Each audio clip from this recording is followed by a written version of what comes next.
welcome to Classic and Retro, and welcome back to the Vauxhall Viva. As you can probably guess, it's done and driving really well. So we're out for our customary drive in the Peak District that we like to do with all the projects, and just enjoying the car, which is what it's really all about. Last time you saw it, it was, well, not looking this good, and to see how we got it from there to here, I need to take you back in time to about 3 weeks ago when we just got it back from the paint shop.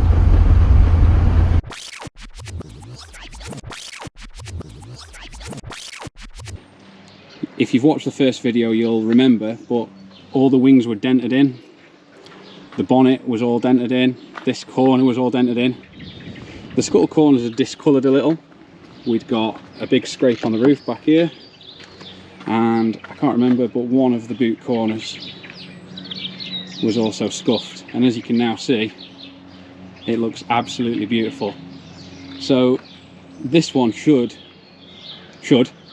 be done quite quickly. We need to put some new scraper seals on the doors. We need to replace this windscreen seal and put a new chrome in, and then we've got a little bit of work to do inside. We still need to fit the steering column, lower cover, and also the kick panels, which go down there, and obviously the car needs a really good clean. It's been at the body shop for about a month, so everything's covered in dust. It runs and drives lovely. This one is, I think I did put that it was going to be a quick project, and I'm really hoping it will be. Let's get back on drive and crack on. One of the things I want to get done is new scraper seals on the doors. This is like a rubber seal that fits between the glass and the door, stops rain running down into your doors, and obviously tidies that edge up. The ones that I had all split, parts of them have come away. Now you can get these, you do have to cut them to size. So I've cut the angle on the front and I've cut them to size, and they go a bit like that and fit in there. These are held in with like a series of metal like trim clips, so it's a bit fiddly. I'm going to put a small beader sealer on there as well to hold them in place, so we'll get that done.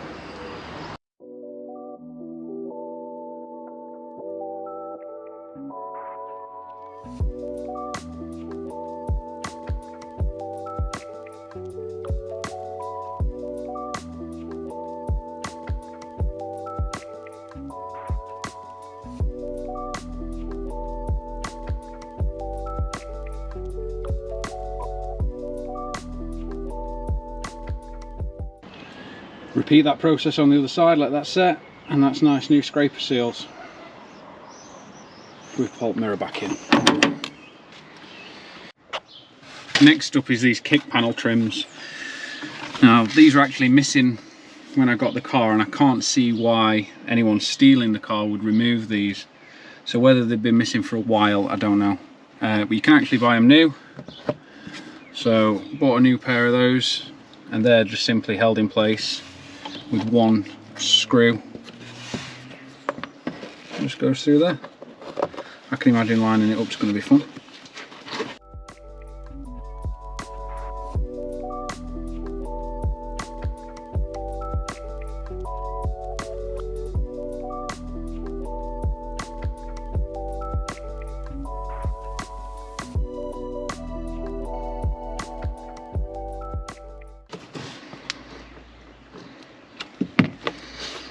I need to go really tight with those.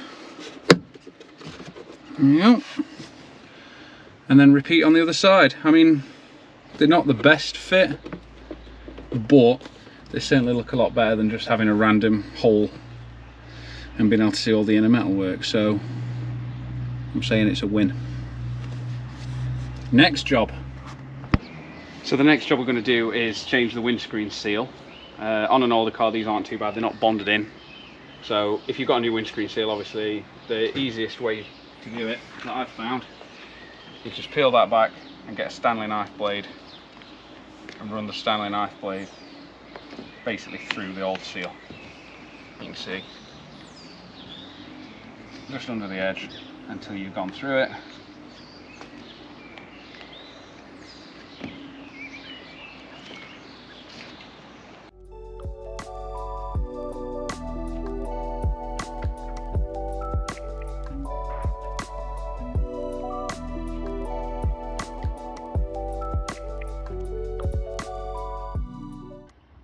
and that's the rubber and the finishing chroming that spreads the seal out. I'm sure you'll agree it looks a hell of a lot better than the cracked one that was in there. It's not an easy job to do.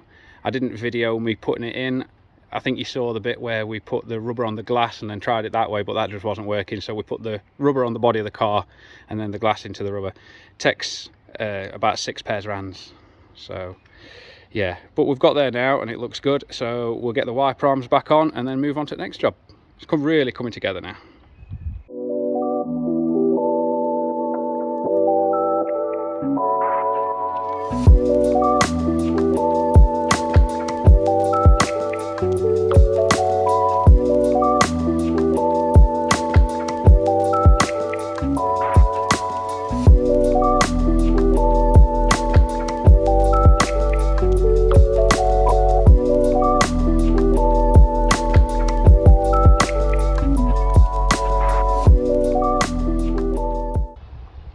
So yeah, as you can see, the car's really got a new lease of life now.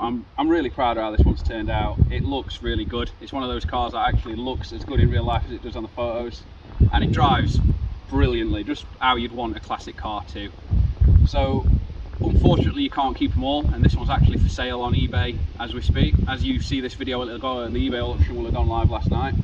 So if you fancy a tax exempt, MOT exempt classic car that you can use daily, that's in really good condition, check out the auction. I'll put a link to the auction in the video's description. And yeah, it's time to move this one on. We need to crack on with the other projects. We've got the Volvo, we've got the Midget, we've got another couple of things in the pipeline that we want to do.